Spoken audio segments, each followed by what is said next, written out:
Okay, this is the last of the Endocrine System podcast, podcast 24.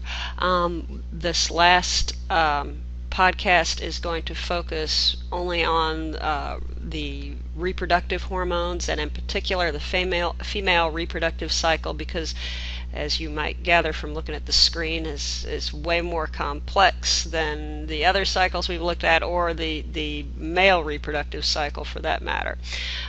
So let's see if we can break this thing down to make it understandable. If they ask about a hormonal cycle, this is usually the one that is asked about on an AP exam, so it really usually is a lot of bang for your buck if you learn it. Like all these cycles that we have learned about, we've got this path from the hypothalamus to the pituitary and so on that we are looking at, remembering that the hypothalamus is actually part of the brain, but actually does produce these things called releasing hormones that stimulate the pituitary to release hormones that stimulate other glands. So that said, the entire cycle here is going to begin at the hypothalamus. Okay, assuming that the female is not pregnant. Okay, and so everything that happens here is contingent on whether or not pregnancy has occurred. Okay, assuming no pregnancy, then the hypothalamus is going to release a releasing hormone, which is going to instruct the pituitary to release some hormones.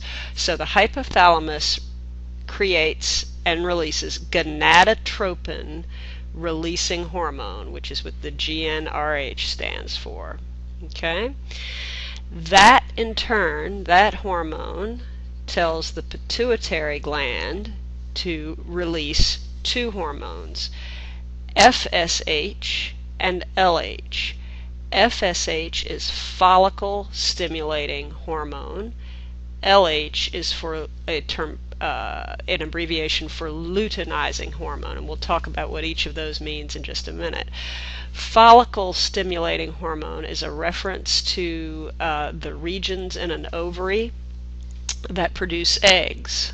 Okay, so FSH and LH will stimulate the ovary to begin going through the maturation process to produce an egg, but the ovary will also produce estrogen. Okay, now as this happens, the egg will be matured and will be released from the ovary. Okay, additionally, estrogen will ensure that the uterine lining is built up. So this estrogen that is made by the ovary itself. Please remember, releasing hormones tell the pituitary gland to make hormones that are going to stimulate another gland to do something. FSH and LH stimulate the ovary to create estrogen. This leads to the egg maturation and the buildup of the uterine lining, so that if the egg gets fertilized, the fertilized egg has a place to implant. Okay? Now, assuming the egg is released from a follicle, okay, so out comes an egg, the follicle, the place where the egg was, doesn't just collapse and become nothing. It fills in with tissue that is going to produce a hormone. In fact, this becomes a glandular tissue called the corpus luteum, okay, which really means yellow body, because in fact it looks yellow. The hormone that this little temporary gland secretes is progesterone. Okay, what progesterone does is it acts to maintain the uterine lining so that in case pregnancy is going to occur, the uterine lining will not be sloughed off. It will be there waiting for that fertilized egg to implant. Okay? If there is no pregnancy, then there will be no fertilized egg to implant, and we will go around this cycle again, okay?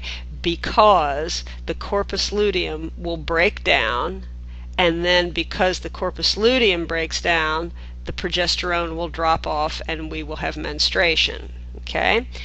If there is pregnancy, however, that fertilized egg will begin producing a hormone of its own, okay, called human chorionic gonadotropin, or HCG, okay? That will encourage the corpus luteum, okay, that was up here, to keep producing progesterone, which will maintain the uterine lining for the duration of that pregnancy. Okay? Let me go back. So, it is actually the developing embryo itself that is going to produce a hormone that will keep this corpus luteum going. If this fertilized egg is not present, then it will not produce HCG, and this corpus luteum will not be maintained, and that's what will cause it to die up here if there is no pregnancy, and menstruation will occur. Okay? So that is the female cycle. Pregnancy or no pregnancy determines on whether this thing is going to keep going around in its monthly path, or if it is going to take a little detour and maintain that uterine lining for the course of the 9-month pregnancy. Okay? So,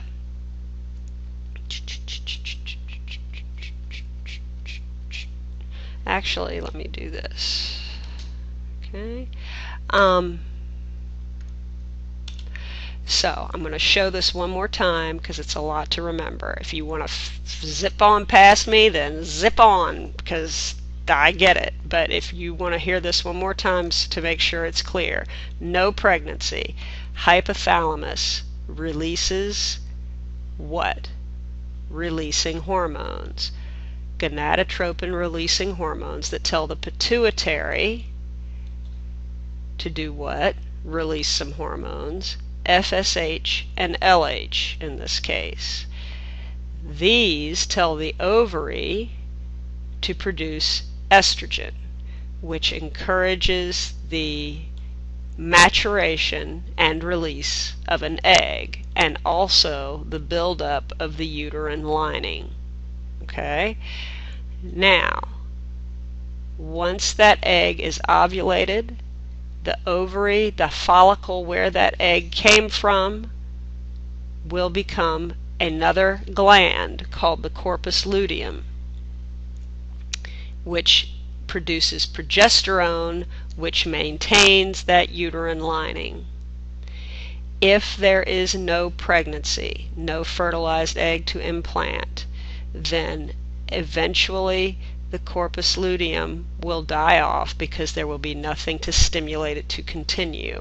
But if there is pregnancy, then that fertilized egg will begin producing a hormone called human chorionic gonadotropin, which will keep the corpus luteum alive, which will cause it to continue to produce progesterone for as long as that baby is there, which will maintain the uterine lining as long as that baby is there.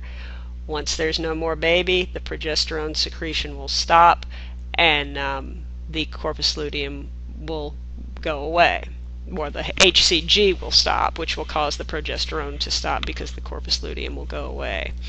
Okay? This is a diagram that shows how those how the hormones spike during the 30-day menstrual cycle and the other events during that menstrual cycle. Here you can see that FSH and LH, this is FSH up here, is pretty stable, takes a dip, and then peaks right at ovulation. LH has a peak right before ovulation, and then they both drop down until we're getting ready for to approach ovulation again. You can also see where the uterine lining is slowly building up and peaks sometime after ovulation, and then dies off after that.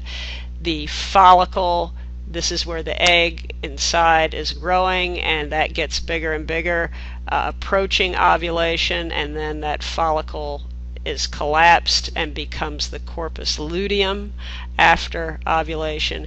And then you can also see the estrogen and progesterone levels. Estrogen rises and peaks just after ovulation. Progesterone peaks well after ovulation because, of course, that's being produced here. Okay? Now, the male reproductive cycle. This is, well, it's not really a cycle. Let me rephrase that. Hormones in the male reproductive system. This is showing the hypothalamus, as you can see here. This is the anterior pituitary. This is the posterior pituitary. So again, the front half and the back half of the pituitary gland. In males, this is how it works. Just like in females, the hypothalamus is going to tell the pituitary it needs to secrete some hormones. So it releases gonadotropin releasing hormone to tell the pituitary to get busy. The pituitary actually secretes FSH, follicle stimulating hormone. Well, wait a minute, the male's not making follicles or eggs or whatever, so why this? Well, it's named because it was discovered with females, but in fact males make the same hormone. It just does slightly stimulates different things. The FSH goes to the testis and stimulates spermatogenesis, which is simply the creation of sperm. And LH is also secreted, which again produces all those secondary sexual characteristics we see in males, facial hair, things like that. So these two things that we think of traditionally as being female because the names of them are directly related to female structures are actually produced by males too. They just cause different things to happen. Production of sperm and male secondary sexual characteristics. Basically, that's it. It's pretty much, there's no cyclic type of thing so much. We do have control with negative feedback. If there's too much androgen, that's the male hormone production, we get negative feedback to the anterior pituitary and to the hypothalamus that tells this to slow down. But there's certainly no complex sequence of events like we see in females, a very much more straightforward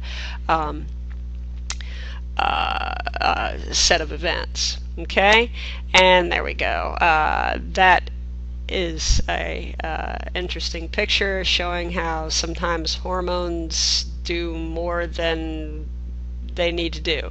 At any rate, I hope you all have a great time now that you're done with this, and we'll see you in class. Take care.